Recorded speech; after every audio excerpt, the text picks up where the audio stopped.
Saúdo a amada igreja com a paz do Senhor. Amém. Fiquem à vontade, fiquem à vontade. Boa noite. Pode sentar? Fique à vontade, tome seu assento.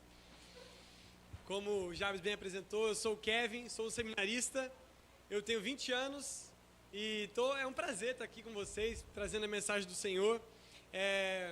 Eu quero, antes de me apresentar, de fato, eu quero que vocês pensem em uma pergunta que imagino que todo mundo já pensou em algum momento da sua vida. Quero pensar que você pense o seguinte: se você pudesse escolher um jeito para você morrer, como é que você escolheria? Como é que você preferiria morrer? Pensa nisso. Acredito que é um pensamento que o jovem tem, né? Talvez vocês, quanto mais velhos, já tiveram esse pensamento. Quer ser arrebatado, talvez, né? Queria que você pensasse um pouco sobre isso. Pode falar com o irmão do seu lado, seu pensamento.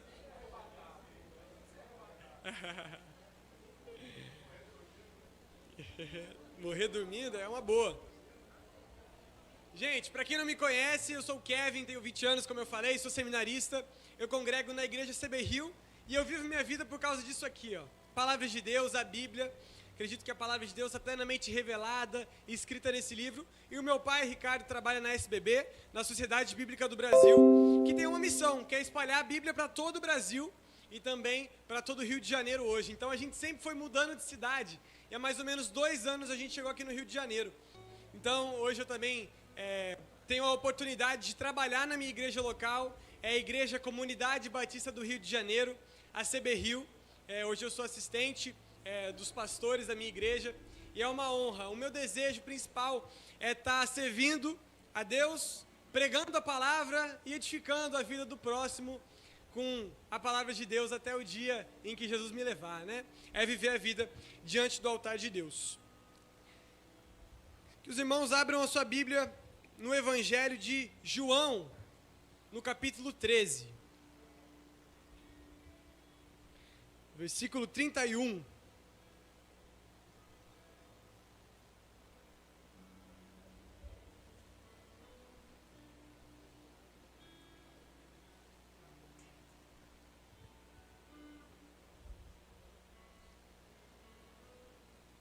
Antes de ler, eu quero fazer uma breve contextualização.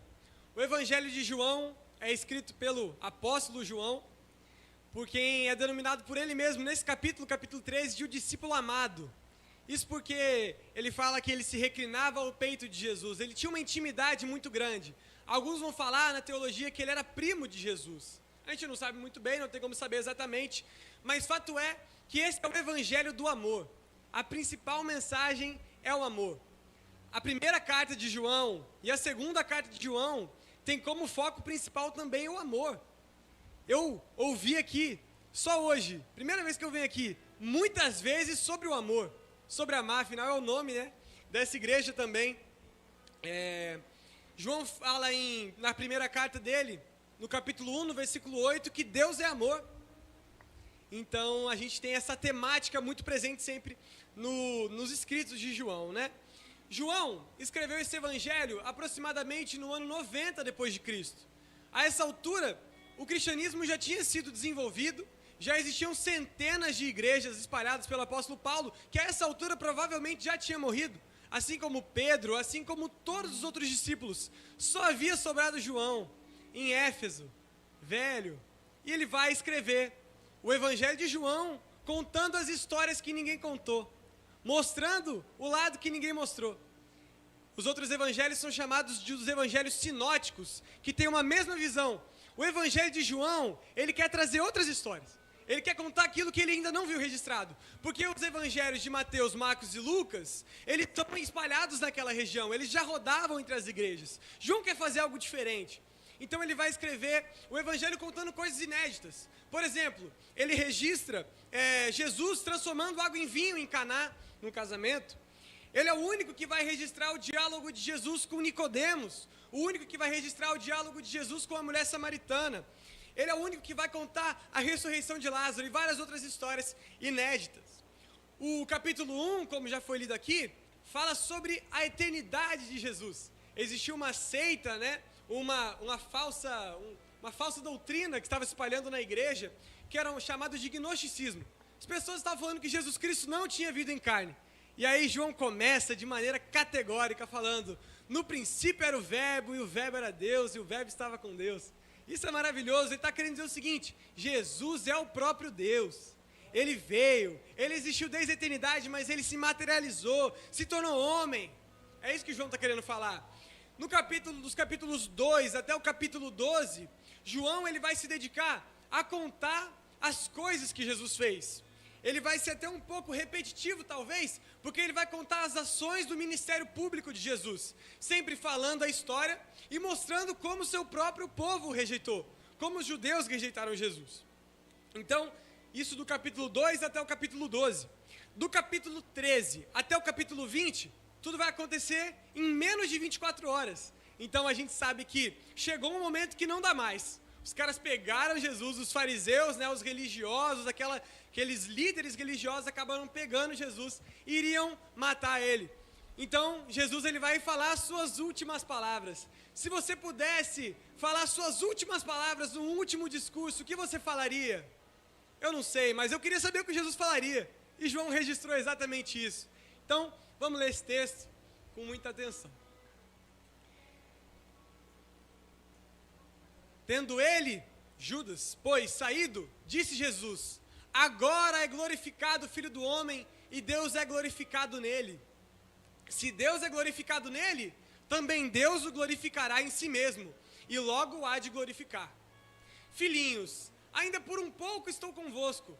Vós me buscareis, e como eu tinha dito aos judeus, para onde eu vou não podeis vos ir. Eu vos digo também agora. Um novo mandamento vos dou, que vos ameis uns aos outros, como eu amei a vós, que também vós, uns aos outros, vos amei. Vou ler de novo, 34. Um novo mandamento vos dou, que vos ameis uns aos outros, como eu amei a vós, que também vós, uns aos outros, vos amei. Vamos orar? Senhor Deus, a sua mensagem revelada aquece os nossos corações, Pai, com essa mensagem tão linda, Pai. Aquilo que é o principal de tudo, o amor. Pai, que o seu Espírito Santo fale personalizadamente a cada coração, Pai. Que o Senhor reavive o dom do amor naqueles corações que já tiverem esfriado, Pai. E que o Senhor fale, através de mim, aquilo que o Senhor deseja falar para essa comunidade, Pai. Eis-me aqui, me usa. Em nome de Jesus que eu oro. Amém. Amém. Então, Jesus, ele está na sua ceia final com os discípulos, e Judas sai de cena para entregar Jesus. E ele fala: agora vai ser glorificado o Filho do Homem. Por quê? Porque agora chegou o momento da cruz. A cruz é o momento máximo de revelação do caráter do Filho, de glorificação de Deus. Ali é o momento máximo disso. Então, chegaria as últimas horas de Jesus. Chegou o momento pelo qual ele veio, a cruz. Jesus fala no versículo 33 que para onde ele estava indo, eles não iriam. E ele fala: eu já falei antes isso para os judeus. Ele está fazendo uma referência ao que ele fala que está registrado em João 8:21. Lá está escrito: Jesus disse outra vez: eu vou embora e vocês vão me procurar. Porém morrerão sem o perdão dos seus pecados. Para onde eu vou, vocês não podem ir. E nos versículos 34 e 35, vou repetir: eu lhes dou este novo mandamento: amem uns aos outros assim como eu os amei. Amem também uns aos outros. Se tiverem amor uns pelos outros, todos saberão que vocês são os meus discípulos. Essa declaração para mim é meio assustadora, sabia? Porque Jesus ele sobe o sarrafo demais. Parece ser muito difícil, né? Amem uns aos outros assim como eu vos amei. O mesmo amor que fez ele se entregar para sofrer a pior morte do mundo. É esse amor que a gente tem que ter. O amor é algo meio louco, né? Se você jogar amor no Google ou num dicionário, é difícil ter uma definição. Se eu falar para você agora, defina amor, é difícil. Às vezes nem o chat GPT que a galera usa hoje em dia sabe definir direito. Afinal, o homem pensa sobre o amor desde que ele começou a existir. Então, se a gente olhar para grandes mentes, ou grandes pensadores ou filósofos, não necessariamente são sábios, a sabedoria é a palavra de Deus, mas eles vão conceituar amor. Para Platão, que é um grande filósofo, ele fala o seguinte: amor é desejo. Ou você ama a sua esposa quando você deseja ela. Para ele é isso, é um amor chamado eros. Assim que Platão denominava, talvez você já ouviu falar do amor platônico, né? É aquele amor que deseja, eu quero, eu preciso. Para Platão, amar é desejar. Para um cara chamado Aristóteles, amar é sentir alegria quando se tem a presença daquele que ama. Ou seja, se você está com a sua esposa do lado e você sente alegria quando você está com ela, você está amando. É outro pensamento, esse é o amor chamado de filia, da onde veio o termo filosofia também, que é amar o conhecimento. Então, a gente vê que existem vários conceitos, né? Mas em Cristo, amar é diferente. Amar não pode ser eros em Cristo, porque amar é desejo para Platão. E a gente não deseja todo mundo, não é? Amar não pode ser alegria na presença, como é para Aristóteles, porque você não está presente com todo mundo toda hora, não é? Então o amor em Cristo é algo diferente. O amor em Cristo é revelado quando há entrega sacrificial. Amor não é sentimento, amor não é paixão, amor é decisão. Eu quero amar. É diferente em Cristo. Em Jesus, para o Deus do universo, não é só mais um sábio ou um pensador. O amor é revelado quando você abre mão dos seus próprios interesses para que o outro seja exaltado. É quando você dorme com fome para que a sua esposa durma de barriga cheia, sabe? O amor é isso. Um amor que pensa: Deus, tira a dor dessa pessoa, se possível, e coloque em mim. Quantos aqui já sentiram isso? Eu ainda não sou pai, mas eu imagino que todo mundo que já viu filho doente pensou isso um dia. Deus, se for possível, coloque em mim 30 vezes mais do que ele está sentindo. Por quê? Porque é entrega. É isso que é o amor. Em 1 João 3,16, 1 João fala: sabemos o que é o amor por causa disto. Cristo deu a sua vida por nós. A gente sabe o que é o amor, porque o amor surge de Cristo primeiro. Afinal, como o próprio João conceituou, Deus é amor. Quando eu perguntei para você, qual é o melhor jeito de morrer? Alguém aqui na frente falou: é morrer dormindo. Talvez você tenha pensado isso. Mas fato é que o Criador do universo veio, morreu, e não morreu dormindo, não dormiu em paz. Ele veio e morreu se sacrificando. Esse é o amor de Cristo. Se a gente pensar em filmes, por exemplo, hoje é um culto jovem, então vou falar um pouco mais para os jovens aqui. Se você pensar na Marvel, por exemplo, né? Teve uma grande saga nos últimos 15 anos aí de filme, e tudo culminou em uma cena, que é o Homem de Ferro estralando o dedo para salvar a humanidade inteira, sendo que ele mesmo morre. Opa, conhece isso aí, não é? Se você pensar no que aconteceu em Juiz de Fora, algumas semanas atrás, no último mês, tinha um policial militar que ele literalmente estava salvo, estava bem, ele voltou na cena do soterramento, né? Salvou a noiva, salvou a vizinha e morreu. Sabe qual que é a cena mais linda quando a gente está vendo algum filme? É quando está pegando um incêndio lá na casa, o cara volta, ele pega as crianças, pega todo mundo, tira de lá e deixa todo mundo salvo, e ele mesmo acaba morrendo. É sempre uma cena muito linda. O amor de Cristo está em toda parte. E posso falar até às vezes as partes que a gente julga. Acho que todo mundo que lembra do incêndio numa boate chamada Kiss, que aconteceu em 2013, onde 250 pessoas morreram, mas tinham 600 pessoas naquela casa. E as pessoas saíam daquela casa, conseguiam se salvar, mas elas não conseguiam ficar paradas, e elas voltavam e salvavam outras pessoas. Olha o amor sacrificial aí.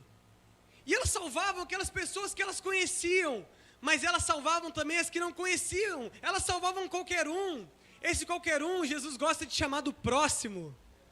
Que não importa quem é. O amor não é desejo. O amor é se entregar para qualquer um. Mas tem uma verdade que ela penetra meu coração. Que é, melhor do que morrer se sacrificando, é viver se sacrificando. Melhor do que morrer se sacrificando, é viver se sacrificando. Afinal, 1 João 3,16, sabemos o que é amor por causa disso. Cristo deu a sua vida por nós. Por isso, nós também devemos dar a nossa vida pelos nossos irmãos. Se alguém é rico e vê o seu irmão passando necessidade, mas fecha o seu coração para essa pessoa, como pode afirmar que de fato ama a Deus? Meus filhinhos, o nosso amor não deve ser somente de palavras e de conversa. Deve ser um amor verdadeiro que se mostra por meio de ações. Porque não importa como é que você está, importa o que você faz. A vida que vale a pena ser vivida é a vida assumidamente vivida para os outros. É quando você fala, eu não me importo com o que está, com o jeito, com as coisas de mim, eu me importo com o outro. Se colocar no lugar do outro. Mas a gente vive numa sociedade egoísta que só olha para o próprio umbigo e para o próprio nariz. E ninguém não está nem aí um para o outro. Mas Jesus nos chama a andar na contramão do mundo. E é você abrir mão do seu prazer, do seu conforto, pelo prazer e pelo conforto do outro. Pensa na obra de Cristo. Estava no conforto do céu, desceu e morreu a pior morte do mundo para salvar pecadores. E nós, pecadores, que deveríamos sofrer a pior morte do mundo, vamos experimentar do eterno conforto do céu. A gente vai estar lá eternamente confortável, porque Ele veio aqui se sacrificar por nós, e é esse mesmo jeito que a gente deve viver. Mas, Kevin, o que é isso na prática? Na prática, é você ir para um lugar, mesmo sem você querer ir, porque você sabe que se a sua presença estiver lá, vai alegrar aquela pessoa que você ama, sabe?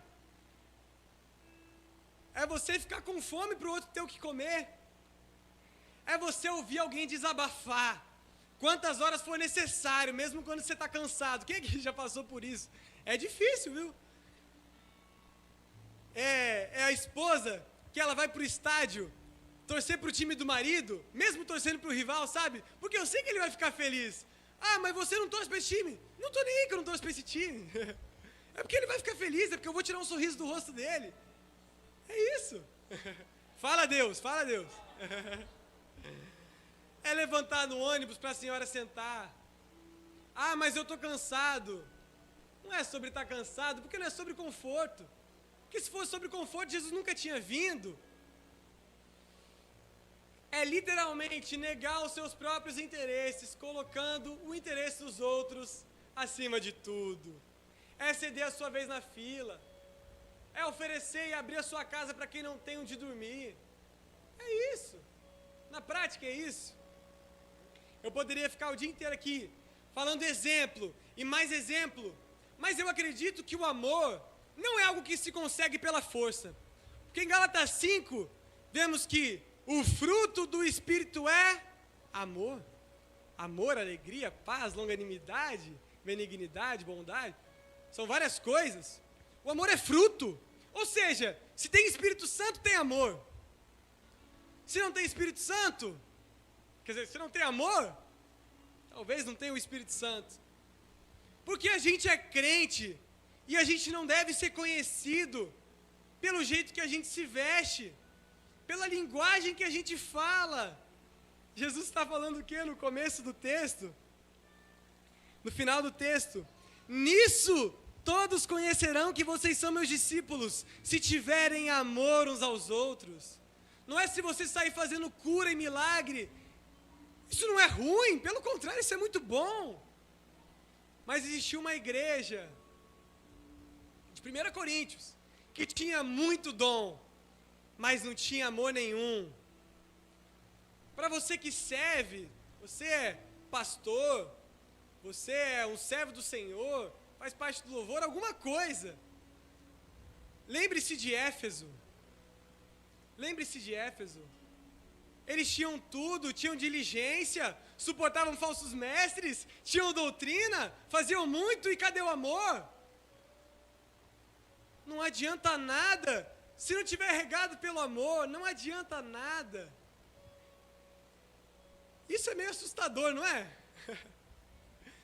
Porque sem amor, todo serviço é ativismo. Agora, com amor, você está adorando de fato o coração do seu mestre. E esse amor é demonstrado na prática. Eu quero trazer um texto que provavelmente talvez tenha vindo à sua mente enquanto eu falava aqui, que é 1 Coríntios 13. Esse texto ele é um hino, uma canção sobre o amor, uma poesia linda do apóstolo Paulo. E eu quero pedir até permissão para os irmãos para ler uma linguagem um pouco mais nova aqui. E lá em 1 Coríntios 13, vou ler do 4 a 7. Paulo vai falar sobre as características do amor de Cristo que está no seu coração, se você crê verdadeiramente. Ele fala: quem ama é paciente e bondoso. Quem ama não é ciumento, nem orgulhoso, nem vaidoso. Quem ama não é grosseiro, nem egoísta. Não fica irritado, nem guarda mágoas.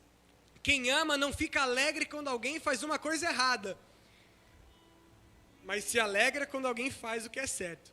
Quem ama nunca desiste, porém suporta tudo com fé, esperança e paciência.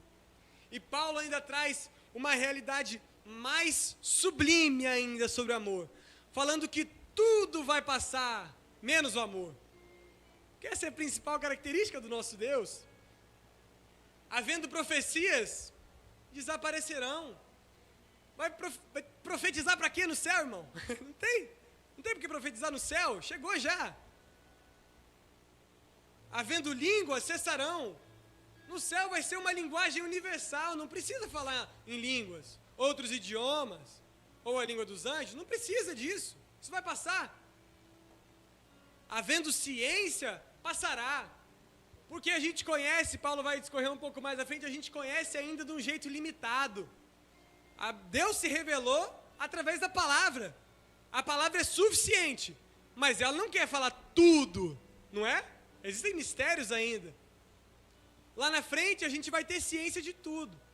Então, tudo passará, mas o amor permanecerá para sempre. O céu é lindo por causa disso, é porque todo mundo se ama. Porque se o amor estivesse na sua relação, todas elas seriam maravilhosas. Pensa, se você e a sua esposa, ou você e algum familiar, alguém que você mais convive, toda hora deixasse o seu próprio conforto pelo conforto do outro, não ia ter briga? Não é? Vocês iriam ser um casal perfeito? Por quê? O amor, de fato, ele é colocar o interesse do outro acima do seu. É abrir mão do egoísmo que existe dentro de você. É parar de olhar para o próprio umbigo e olhar para a face do outro. Ame. Ame. Existe um pregador que ele fala algo que eu achei sensacional. Ele fala: se o homem é imagem e semelhança de Deus, e Deus é o ser mais sagrado do universo, o lugar mais sagrado dessa terra é o rosto do próximo. É o rosto do seu irmão. Você vai provar que você é um verdadeiro cristão se você amar quem você tem do lado. É só assim. Mas talvez a gente tenha se entranhado no meio de uma religiosidade doentia que nos faz perder a realidade para isso que é o maior mandamento.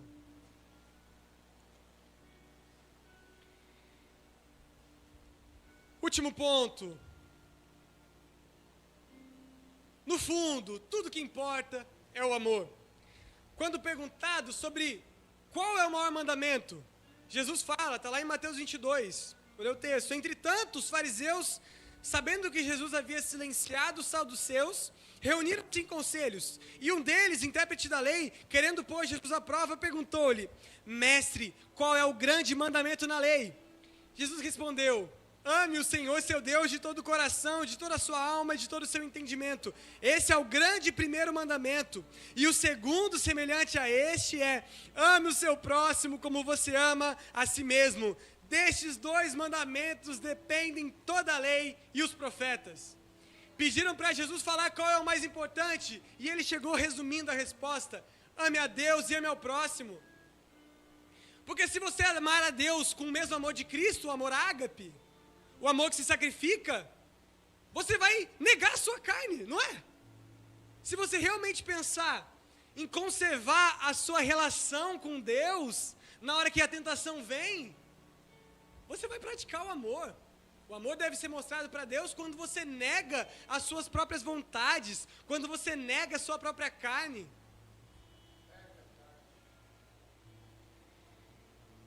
E amar o outro, quando você abre mão dos seus próprios interesses para a exaltação do outro. Pratique isso todos os dias e você vai ser regado de uma alegria gigante. Lá em João 15, é o sermão que meu pai mais prega, né? Pregou aqui também. Falaram que vocês gostaram muito. Ele fala bem assim, ó: eu escrevo isso para que a alegria de vocês seja completa.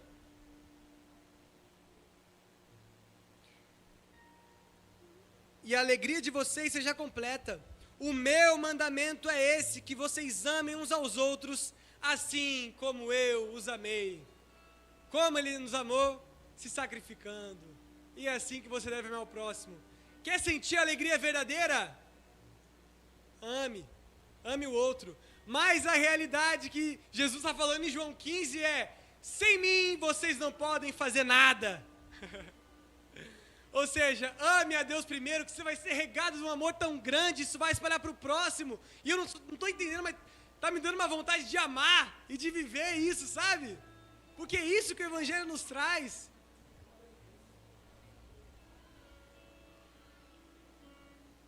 Demonstra esse amor ágape que foi colocado no seu coração, se você creu verdadeiramente, se tem o Espírito Santo dentro de você.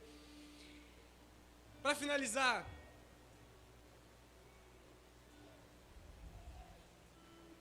a tradição, isso não está registrado na Bíblia, mas no boca a boca da história da igreja, mais precisamente Jerônimo, que é lá pelo ano 300, 400. Jerônimo, um pai da igreja, registrava muitas coisas sobre a igreja. Ele registra um negócio muito legal num comentário que ele faz da Epístola aos Gálatas. Ele fala que no fim da vida do apóstolo João, velhinho em Éfeso, os irmãos iam lá e pegavam ele muito idoso, traziam ele para a igreja para ele pregar. E ele sempre pregava a mesma coisa. Que era um sermão de uma frase. Sabe qual era essa frase? Filhinhos, amem uns aos outros assim como eu os amei. Por que, João? Porque é sempre o mesmo? Porque é isso que importa.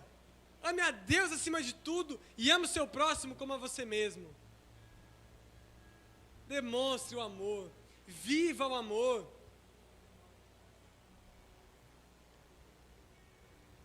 E volte ao primeiro amor, através do arrependimento. Não deixe que suas relações, o seu serviço, tudo seja regado pela força do seu próprio braço. Mas se encha do amor de Cristo para transbordar. A vida do crente é uma vida plena, uma vida maravilhosa. Porque a gente entende isso aqui. No fim, tudo é resumido ao amor. Vamos orar e aqui eu encerro. Senhor Deus, que mensagem poderosa a sua palavra traz, Pai. Que o amor, no fim o amor resume todo o nosso encanto, Pai, pela vida. Pai, que a gente vive esse amor, que sofre, suporta, crê, espera, é paciente, é bondoso, não se envaidece, não se orgulha, que vivamos o amor que o Senhor tem e que o Senhor derramou no nosso coração e que sejamos conhecidos por isso, não conhecidos pelo nosso linguajar, pela nossa roupa ou por qualquer outra coisa, mas que a gente seja conhecido pelo amor. E Pai, se existiu alguém aqui hoje que sentiu o seu amor, é porque o Senhor, que é o amor, revelou essa mensagem ao coração dela. Pai, sele essa pessoa com o Espírito Santo e dá esse que é o principal fruto, Pai. O amor no coração desse irmão que está me ouvindo agora, Pai. Obrigado. Em nome de Jesus. Amém.